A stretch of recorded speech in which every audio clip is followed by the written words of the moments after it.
Hey everybody, Mr. Reen here, and today we're going to be looking at introducing the internship proposal, or what you're going to be writing about to convince Nisha and the International Disaster Aid Committee that your design is optimal and should be selected and used for our natural disaster victims.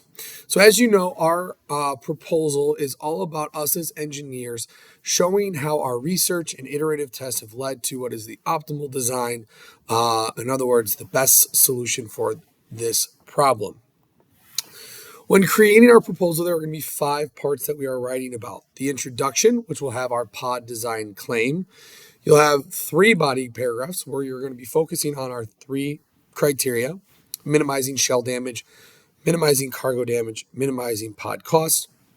And last but not least, you're going to have your conclusion where you talk about your pod design decisions or how you got to that optimal design. For each of these parts, we're going to be grading you on a rubric. And for each of these parts, they're going to be focusing on why your pod design is optimal or why it's best for solving our natural disasters problem. So let's go ahead and break down each of these parts so we understand what we're writing about for each one. In the introduction, the pod design claim, this is where you are going to be telling us 3 important things. One will be your opening summary, or what was the purpose for us creating these supply drop pods. This is where you will lead into why we are doing this. Why are we creating these pods? What's the purpose and importance?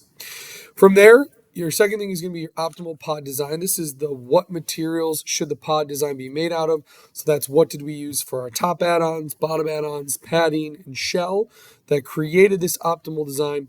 And finally, the pod criterion results. What are the results? So the mass, velocity, and impact force when they're dropped, and the criteria results. What were the shell damage, the cargo damage, and the overall cost after they've been dropped? So notice this introduction is your claim for Nisha and for the disaster committee to basically break down the what and the why.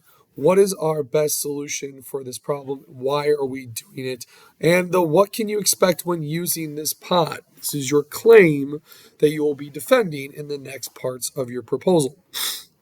From there, we have our 3 body paragraphs. This is where you get into the evidence and reasoning section. So the introduction is the claim. This is where you support that your design is optimal. So each one of these body paragraphs, 1, 2, and 3, are going to have the 3 following things. Number 1 is the focus for minimizing that specific criteria. Number 2 is the evidence you're going to use. And 3 is the reasoning. So, for example, in the first body paragraph, you're going to focus on minimizing shell damage. How is your pod optimal for minimizing shell damage or bringing that percentage down?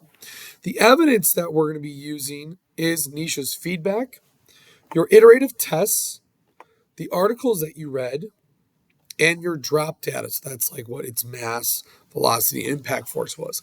That's what you're going to need to use to show that your pod was the best at minimizing the criteria. So how those 4 things: minimize shell, minimize cargo, and minimize costs. The reasoning section is where you are going to be looking at how does your evidence show this is the best way to minimize that criteria for your optimal design. So notice your evidence is really just going to be something that someone could read in the article that we read, something that someone could look at in terms of your data from your testing log, something that was said in Nisha's email. These are things that people could visually read and observe. The reasoning is where we connect it all together. Last but not least, you'll have your conclusion. This is where you talk about your pod design decisions. In other words, why you selected these overall design choices, the materials you use, and so on. So this is the prioritizing your criteria, the design trade-offs, and the closing statements. So when it comes to prioritizing the criteria, this is where you're going to be describing what was the most important criteria to focus on to make your pod design optimal. Was cargo damage the most important? Was shell damage? Was the cost? And why was that the most important? Why did you feel that you needed to prioritize certain criteria over others? The second is going to be design trade-offs. How did you get that optimal design? What materials and results did you give up to create your optimal design? Did you have to choose one shell type over another to bring costs down?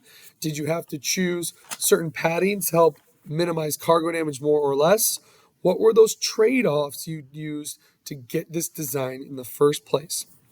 And last but not least, closing statements. This is where you get to kind of wrap up your proposal. This is where you get to talk to Nisha and the International Disaster Committee and say, what else do they need to know? What can you say to further convince Nisha that they should select your design over anyone else's? This is where you get to make your final plea. So for each of these sections, we're going to have a rubric that we grade you on that looks like this. We have our introduction, our first criteria for minimizing shell damage, second for minimizing cargo, third for minimizing costs, and our conclusions. For the introduction and the conclusion, the more accurate and detailed you are for describing those different things, the farther left you'll move towards the exceeding section of the rubric. The less accurate and detailed you are with explaining those things, the farther right we're going to move over. As for the body paragraphs, the stronger our evidence, the more your evidence shows that it minimized these criteria, the clearer your reasoning, the more you're able to explain why your evidence supports your design is optimal for minimizing that criteria. You'll move over to the left side of the rubric versus the right side of the rubric. So take a second. Do we understand what we're writing about in the 5 sections of the proposal? Do we understand how we're going to be evaluated for those 5 parts? Go ahead and fill in the survey. If you have questions, reach out. Otherwise,